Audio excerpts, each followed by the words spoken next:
अंजना जी धन्यवाद। संविधान बचाने और सरकार बचाने की बात अगर भारतीय जनता पार्टी के प्रवक्ता और पार्टी करेगी तो पीछे मुड़ के आपको महाराष्ट्र भी देखना पड़ेगा, आपको मध्य प्रदेश भी देखना पड़ेगा।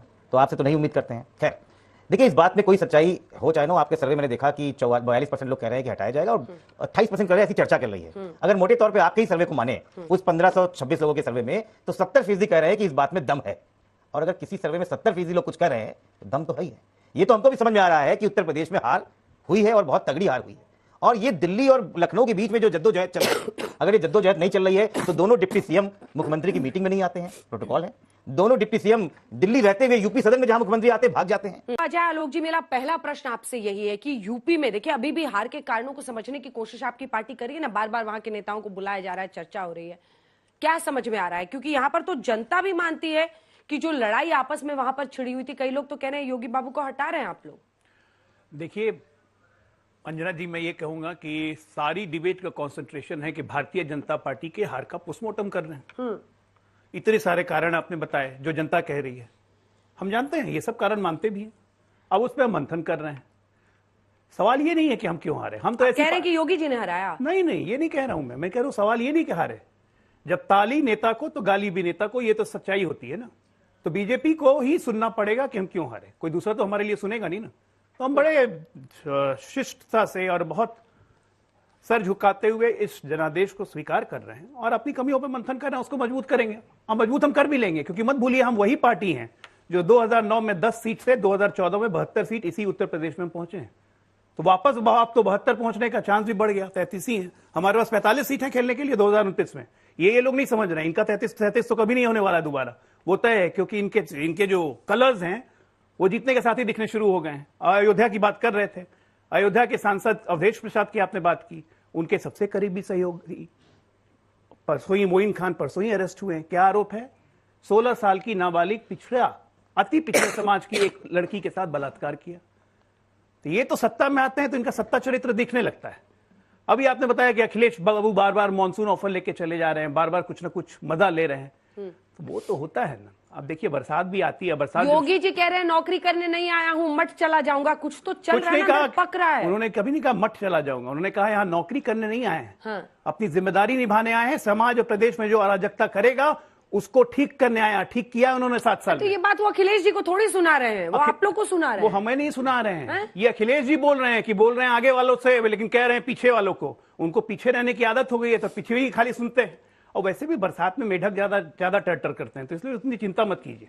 आज की तारीख में ये तय है कि योगी मुख्यमंत्री हैं उत्तर प्रदेश के, और उत्तर प्रदेश को बुलंद विकास की ओर ले जा रहे हैं। 1 ट्रिलियन की इकोनॉमी बनने वाला पहला प्रदेश उत्तर प्रदेश हो रहा है। उत्तर प्रदेश में जो इंफ्रास्ट्रक्चर का जाल बिछा, उत्तर प्रदेश में जो लॉ एंड ऑर्डर सुधरा, इसी नोएडा में हम बैठे हुए हैं। क्यों कम हुई? 6 बजे के बाद घूम नहीं पाते थे, हर कोई पिस्टल लेके चलता था। आज जरा नोएडा में घूमिए, कोई दिक्कत है? क्यों हुई? फिर सीटें कम हुई। देखिए एक बात बताती हूँ, बीजेपी के अंदर क्या ये चिंता नहीं चल रही है कि अगर उन्हें रखा तो पिछड़ी जातियां छिटक रही हैं, अगर उन्हें हटाया तो शायद उनकी जो एक लोकप्रियता उसको इनकैश नहीं कर पाएंगे? ये तो है ना प्रॉब्लम। सबसे पहली बात तो ये समझिए कि योगी जी कोई जातीय आधार पर मुख्यमंत्री नहीं बने। बीजेपी का कोई मुख्यमंत्री जातीय आधार पर नहीं बनता है। योगी जी एक आज की तारीख में अगर उत्तर प्रदेश के मुख्यमंत्री हैं तो किसी जाति के आधार पर नहीं, उनकी स्व स्वीकार्यता जो पूरे प्रदेश और पूरे देश में है, इसमें कोई शक नहीं है। प्रधानमंत्री मोदी के बाद हमारे सबसे पॉपुलर चेहरे हैं वो, कोई शक नहीं है। उत्तर प्रदेश में काहे को बिना मतलब का लड़ाई खोज रहे हैं अखिलेश बाबू? उनको लग रहा है इसी बहाने, और खुला ऑफर देते हैं, मॉनसून ऑफर किसको दे रहे हैं, क्या दे रहे हैं, क्यों लड़ाई करा रहे हैं? संविधान बचा रहे हैं मॉनसून ऑफर देके। अंजना जी धन्यवाद। संविधान बचाने और सरकार बचाने की बात अगर भारतीय जनता पार्टी के प्रवक्ता और पार्टी करेगी तो पीछे मुड़ के आपको महाराष्ट्र भी देखना पड़ेगा, आपको मध्य प्रदेश भी देखना पड़ेगा। तो आपसे तो नहीं उम्मीद करते हैं। खैर देखिए, इस बात में कोई सच्चाई हो चाहे ना, आपके सर्वे मैंने देखा कि 42% लोग कह रहे हैं कि हटाया जाएगा और 28% कह रहे हैं, ऐसी चर्चा चल रही है। अगर मोटे तौर पर आपके ही सर्वे को माने, उस 1526 लोगों के सर्वे में, तो 70% कह रहे हैं कि इस बात में दम है। और अगर किसी सर्वे में 70% लोग कुछ कह रहे हैं तो दम तो है ही है। ये तो हमको भी समझ में आ रहा है कि उत्तर प्रदेश में हार हुई है और बहुत तगड़ी हार हुई है। और ये दिल्ली और लखनऊ के बीच में जो जद्दोजहद चल रही है, अगर ये जद्दोजहद नहीं चल रही है तो दोनों डिप्टी सीएम मुख्यमंत्री की मीटिंग में नहीं आते हैं, प्रोटोकॉल है। दोनों डिप्टी सीएम दिल्ली रहते हुए यूपी सदन में जहां मुख्यमंत्री आते हैं भाग जाते हैं, और जब योगी जी दिल्ली पहुंचते हैं तो वो लखनऊ भागते हैं, और वो लखनऊ पहुंचते हैं दिल्ली भागते हैं। तो ये आप भी देख रहे हैं, हम भी देख रहे हैं। अब सरकार गिरनी तय है, नहीं गिरनी वो एक अलग बात है, लेकिन कहीं ना कहीं भीषण आग लगी हुई है। वो कब लगेगी, वो कहीं नहीं लगेगी, वो अभी कुछ दिनों में होने वाला है। और ये जो ऑफर दे रहे हैं, क्या होने वाला है जी, क्या क्या होने वाला है? बिल्कुल कुछ ना कुछ तो भारतीय जनता पार्टी तैयारी कर रही है। क्या होता है? जैसे हमको जो लग रहा है, जो आपको लग रहा है 70% लोगों को, वही हमको भी लग रहा है। क्या? मुझे लग रहा है कि मुख्यमंत्री की विदाई तय हो रही है, क्योंकि पिछले 6-7 सालों में अच्छा, केजरीवाल जी और अखिलेश जी को पहले पता चल गया है? नहीं पता, सूत्रों से सबको चलता है अंजना जी। हाँ। जैसे आपके सूत्र है वैसे हमारे भी सूत्र हैं। इनकी पार्टी के बारे में कुछ नहीं पता चलता? नहीं पता चल रहा है अभी तक आप बताइए ना, कितने बच्चे जो राजस्थान के मुख्यमंत्री का नाम कितने बच्चे जानते हैं? जानते हैं सब? तेज है जनता, बहुत तेज है, 70% सही बोलती है। छत्तीसगढ़ अब देखो एक है वो बता रहा है, बाकी बच्चे थोड़े ब्लैंक दिख रहे हैं। मध्य प्रदेश जिनको आता है बस हाथ उठाना है। चलिए, बच्चों को पता है। तो इसका मतलब ये कि जनता जो बोलती है सच बोलती है, और जनता यही बोल रही है कि उत्तर प्रदेश की भारतीय जनता पार्टी में कुछ सही नहीं। एक दिन पहले तक कोई नहीं बता पाया था कौन सीएम बनेगा, इनकी पार्टी का ये बात सही है, किसी को पता नहीं चलता। पिछले 7 सालों में अंजना जी कभी भी हमने मुख्यमंत्री की मुंह से ये आवाज नहीं सुनी कि हमको यहाँ जाना चाहिए था, हम वहां चले जाते, हमको फलाना मिलना था, हम वहां चले जाते। तो कहीं ना कहीं वो हमको नहीं बता रहे हैं, वो बगल में बैठे हुए 2 मुख्यमंत्री और दिल्ली सरकार को सदन के माध्यम से कुछ संदेश देना चाह रहे हैं कि मुझे नौकरी करने नहीं आया हूं। तो मुझे लगता है कि ये भी पता है आपको हकीकत कई खराब है, इसलिए एक विपक्ष होने के नाते हम तो ऑफर दे रहे हैं। मलूक साहब, जब इनकी लड़ाई चल रही थी चाचा से, तब तो आप लोग खूब ताली बजाते थे, बड़ा मजा आ रहा था। अब आपकी हो रही है, ये ताली बजा रहे हैं। मैं बस एक लाइन को बोलना चाहता हूँ, इसका जवाब ये जो बार बार सरकार बनाने का ऑफर ऊपर लेके जा रहे हैं, तो एक शेर है कि अधूरी हसरतों का इल्जाम हमेशा हम पे ठीक नहीं है भाई। वफा आपसे जनता नहीं करती है, दोष हमें देते हो। कहाँ अधूरी हसरत लेकर बैठे हो? मध्य प्रदेश और महाराष्ट्र की जनता कुछ ही दिनों में देने वाली है, चिंता मत कीजिए। मलूक साहब, अभी हमारे चाचा शिवपाल से जब लड़ाई होती थी, सुबह से रात तक आप लोग मजे लेते थे, ताली तो अभी ले रहे हैं। देखिए, अभी भी हमारे आशुतोष जी ने कहा, मध्य प्रदेश की बात करी, तो वाकई में ये पता नहीं लड़ाई कहाँ है। जब मध्य प्रदेश में कुछ दिन पहले चुनाव हुआ था, तो कांग्रेस ने कहा हटाओ अखिलेश को, और उसको कांग्रेस को खामियाजा भी भुगतना पड़ा। तो लड़ाई इनके अंदर हो रही है, या आज जो देश में राहुल गांधी जी जो कह रहे हैं पिछड़े और दलितों की बात, 60 साल के लिए माफी मांग रहे हैं, तो क्या आने वाले समय में अखिलेश जी प्रधानमंत्री कैंडिडेट बनेंगे और लड़ाई इनके अंदर ज्यादा तेज होगी या कम होगी, तो यही बताएंगे। अच्छा, आप आग लगाने में लग गए। आप वो कह रहे हैं कि अखिलेश बाबू को स्वीकार करेंगे पीएम कैंडिडेट। देखिए, अब कल तक तो यही लोग अखिलेश जी के साथ थे, उसके बाद अब दूसरी जगह आ गए तो अखिलेश जी के लिए 4 तरह की बातें कहने लगे, और अखिलेश जी ने भी हम तो अच्छी बात कह रहे हैं, बुरी बात बोल ही नहीं रहे, अच्छी बात बोल रहे हैं। आप भी अखिलेश जी के लिए अच्छी बात में नहीं बोल रहे, सुन लीजिए यादव साहब, आप भी अच्छी बात बोल लीजिए ना। अच्छी बात तो मैं कह रहा हूँ ना, अच्छी बात जनता के लिए बोलिए ना। इंपॉर्टेंट ये नहीं है कौन कुर्सी पे बैठेगा, इंपॉर्टेंट ये है कि ये जो नौजवान है इनको रोजगार मिलेगा या नहीं, ये जो आए दिन पेपर लीक हो रहे हैं ये बंद होंगे या नहीं, जो सड़क के जो आंकड़े भी वही कह रहे हैं, बिल्कुल मैं जनता की बात करती है। मैं देखिए, क्योंकि मुद्दा योगी जी की कुर्सी को लेकर चल रहा है, मैं आपको एक हकीकत बताता हूं। यहां प्रदेश की जनता हो, उत्तर प्रदेश की जनता हो या देश की जनता हो, इन्होंने दिल्ली वाली कुर्सी की दोनों टांगे तोड़ दी। अब सरकार बनाने के लिए एक टांग तो आई है बिहार से, दूसरी आई है आंध्र प्रदेश से। अब उसका जो गुस्सा है वो उत्तर प्रदेश पे निकल रहा है, इसीलिए वो लखनऊ वाली कुर्सी के पीछे पड़े हुए हैं और 2 लोग लगा रखे हैं उसकी 2 टांगे तोड़ने के लिए। एक वो वाले हैं जो हेल्थ मिनिस्ट्री में जाके जर्जर व्यवस्था है, उसके बाद भी वहां रील बनाते नहीं थक रहे हैं, और एक दूसरे वाले हैं वो बेचारे इसी कश्मकश में लगे हुए हैं कि संगठन बड़ा या सरकार।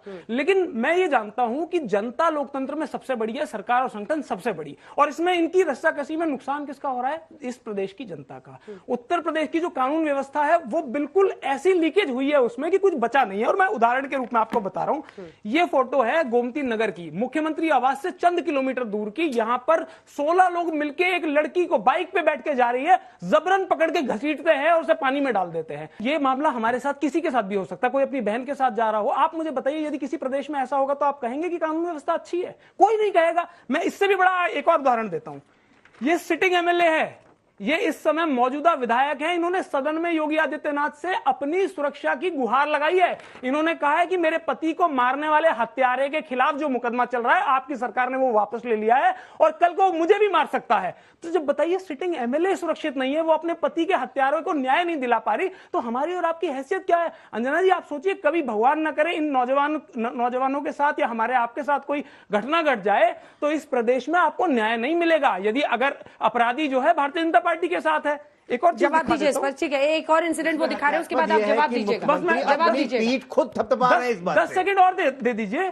ये पुलिस की जीप है गाजियाबाद में, इसे जो अपराधी है वो वाला वीडियो तो हमने भी दिखा दिया। मुझे बताइए सर, शर्म से झुक जाता है जिस तरह का व्यवहार उस बच्ची की महिला के साथ कर रहे हैं। मतलब बाइक पर तो सड़क पे आदमी नहीं जा सकता है और वो तेज बाइक भगा भी नहीं पा रहा है क्योंकि वहां पर पानी इतना ज्यादा है। देखिए अंजना जी, निश्चित तौर पे अंजना जी, मैं ये जवाब देना सिर्फ 10 सेकंड, ठीक है, पूरा 10 सेकंड चाहता हूं। सबसे दुखद बात इस मामले में क्या हुई कि योगी आदित्यनाथ जी जब विधानसभा में बोलते हैं तो 16 अपराधियों में उन्हें सिर्फ 2 के नाम याद रहते हैं, एक यादव और एक मुसलमान। यदि मुख्यमंत्री इसमें भी धर्म और जाति ढूंढेंगे तो बताइए, अपराधी तो उनके हौसले तो बुलंद होंगे ही, उनको तो संरक्षण मिलेगा ही। इस पे तो मुझे लगता है आलोक भाई को माफी मांगनी चाहिए। जवाब दीजिए। ऐसा है कि ये सही बात है कि ये बहुत शर्मनाक घटना है, इसकी जितनी भी निंदा की जाए कम है। राज्य सरकार कानून व्यवस्था जब बिगड़ती है तो राज्य सरकार का दायित्व होता है कि उस कानून व्यवस्था को ठीक करे। क्या ये 16 को 16 गिरफ्तार नहीं हो गए? सीसीटीवी फुटेज देख के इन पे कार्रवाई नहीं हो रही है? इन्हें गुंडा एक्ट में बंद किया गया है कि नहीं? तो अब एक मिनट, मैं खत्म करूं। बोलिए पूरा। राज्य सरकार और सुरक्षा व्यवस्था तब ध्वस्त होती है जब रेपिस्ट के बारे में मुख्यमंत्री कहे कि लड़कों से गलती हो जाती है। राज्य सरकार की सुरक्षा व्यवस्था तब ध्वस्त होती है जब आतंकवादियों को जेल से छोड़ दिया जाता है और कोर्ट की लताड़ पे वापस लिया जाता है, उस वक्त मुंह में दही जम जाता है। आज की तारीख में योगी आदित्यनाथ के राज्य में, मैं कह रहा हूं कि उत्तर प्रदेश जैसी लॉ एंड ऑर्डर की व्यवस्था कहीं नहीं है, कोई शक नहीं है इसमें। आप सबको नाम लेकर 2 जातियों का सिद्ध करना आपको सिर्फ दिखता है जाति, 2 जातियों का नाम लेके मुख्यमंत्री 16 आरोपी थे, सिर्फ 2 का नाम लिया, एक यादव एक मुस्लिम और यादव का। एक मिनट, मुस्लिम और यादव दुनिया में हर चीज में जाति दिखती है, व्यक्ति नहीं है। इनको दुनिया में अपराधी नहीं दिखता है, जाति दिखती है। समस्या ये, अगर मुख्यमंत्री झूठ बोल रहे हैं अपराधी नहीं दिखता है, ठीक है, वो पूरा कर ले, इस पर जवाब दीजिएगा। सिर्फ 2 का नाम क्यों लिया 16 में से, आप बताइए। जो उनको याद रहा वो लिया।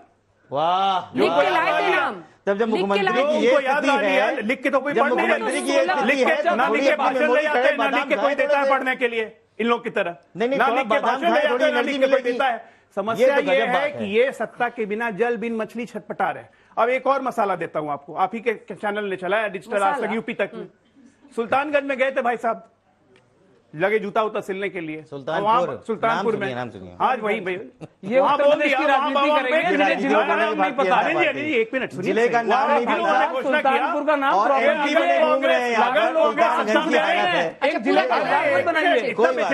अगर कांग्रेस सत्ता में आई तो मुसलमान को मुख्यमंत्री बनाएंगे। उसके बाद जब समाजवादियों से पूछा गया कि राहुल गांधी कह रहे हैं मुसलमान को मुख्यमंत्री बनाएंगे, तो चुप। किसी ने ऐसा नहीं बोला, किसी ने बोला। अनिल जी, कहां की बातें कहां जोड़ रहे हैं? व्हाट्सएप का ज्ञान है, व्हाट्सएप का ज्ञान भ्रमित है, टीवी का ज्ञान, हमारे नौजवान साथियों को भी भ्रमित कर रहे हैं। सुन लीजिए भाई साहब, अखिलेश यादव की जगह बताता हूं आपको, नहीं, अंजना जी, आपका झगड़े की शुरुआत जो है ना, भारतीय जनता पार्टी के राष्ट्रीय प्रवक्ता को जिले का नाम नहीं पता और राजनीति वहां की चक्कर है। अस्तित्व बचाने के लिए ये लोग एक तो हो गए, देखिए लेकिन सच्चाई है कि 2 प्रजाति कभी एक साथ नहीं रह सकती। में पूरा पर्चा था, ये कह रहे 2 नाम याद रहे, वो पर्चा उठा के उन्होंने नाम गिनवाने शुरू करे और सिर्फ 2 नाम बोले, उस पर्चे में सभी के नाम थे। तो पहला झूठ और है कि 4 लोगों की गिरफ्तारी पहले दिन हुई थी, बाकी 12 हुए थे, तो 4 में 2 ही याद रह गए उनको, मुस्लिम और यादव। बाकी विराज साहू और अनिल कुमार वो भूल गए या खा गए। ये कौन राजनीति कर रहा है? और अपराधियों की जाति कौन देख रहा है? ये भी तो अपराधियों की जाति आप देख रहे हैं? की जाति नहीं देखी जाती है, अपराधी को अपराध के हिसाब से देखा जाता है और उसी के हिसाब से मारा जाता है। तो असल में तरीका ये है कि मत का रास्ता विकास वहीं से दिख रहा है। विकास दुबे का जब एनकाउंटर हुआ था यूपी में, तो जाति देख के एनकाउंटर नहीं हुई थी, उस पर इन लोगों ने कुछ नहीं, उस पर तो हाय का वो मचाया, किलिंग हो गई, उसको मर्डर हो गया, जो कि लॉ एंड ऑर्डर का प्रश्न था, तो सबको जाके करने लगे। नहीं, वो कह रहे विकास दुबे का एनकाउंटर हुआ तब तो जात नहीं देखा था। नहीं, तो मैं तो कह रहा हूँ जात देखनी भी नहीं चाहिए, लेकिन अगर मुख्यमंत्री खड़े होके और उसी व्याख्या को गोमती नगर में क्या हुआ बता रहा है, कागज खड़े होके, और सिर्फ 2 नाम बता रहा है, तो क्या राजनीति नहीं दिख रही? पूरे देश को पता है कि इस पे ट्रोल हो गए हैं मुख्यमंत्री, पूरे देश को पता है।